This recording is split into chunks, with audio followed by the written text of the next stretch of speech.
Bismillah, assalamualaikum warahmatullahi wabarakatuh. Dikisahkan bahwa ada seorang pencuri yang ingin bertaubat.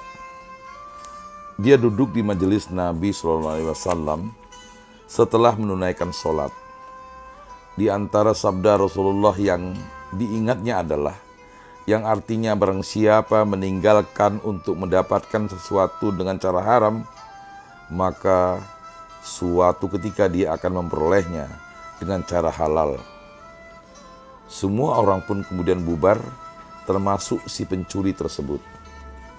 Ketika malam tiba, pikiran jahat si pencuri kembali mengganggu dirinya. Dia pun memutuskan akan mencuri kembali di malam itu. Lalu dia pergi mencari sasaran. Al-Kisah, dia mendapati sebuah rumah milik seorang janda yang tinggal sendirian sepeninggal suaminya. Saat itu si janda telah terlelap tidur. Si pencuri pun memulai aksinya di rumah itu. Dia mendapatkan makanan yang siap santap. Ia pun tergoda untuk memakannya. Namun ketika hendak memakannya, dia teringat sabda Rasulullah yang telah didengarnya di masjid. Dia pun tidak jadi menyantap makanan itu. Kemudian dia masuk ke ruangan lain dan dia mendapati emas serta uang yang cukup banyak. Dia pun mengambilnya. Namun ketika hendak memasukkannya ke dalam karungnya, dia teringat pada sabda Rasulullah yang telah didengarnya di masjid. Dia pun tidak jadi mengambilnya. Ketika dia melihat tempat tidur, terlihat seorang wanita yang cantik sedang terlelap. Namun, lagi-lagi dia teringat dengan sabda Rasulullah yang telah didengarnya di masjid. Dia pun tidak jadi melakukannya. Kemudian dia keluar meninggalkan rumah itu dengan tangan hampa. Di pagi hari si pencuri yang bertobat itu datang ke masjid untuk menunaikan sholat subuh. Setelah selesai sholat, dia pun termenung, memikirkan apa yang telah terjadi pada dirinya tadi malam. Namun, dia merasakan ketenangan jiwa yang tidak pernah dia rasakan sebelumnya. Sebab, tadi malam dia bisa meninggalkan perbuatan jahat dan lebih memilih perbuatan baik. Saat itu, dia melihat seorang wanita menghadap kepada Rasulullah SAW. Dia mendengar bahwa wanita itu memberitahu Rasulullah SAW bahwa tadi malam ada seorang yang masuk ke rumahnya, tetapi dia tidak mengambil apapun.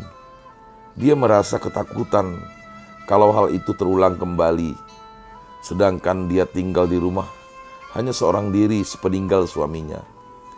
Seketika itu Rasulullah melihat seseorang sedang duduk di masjid.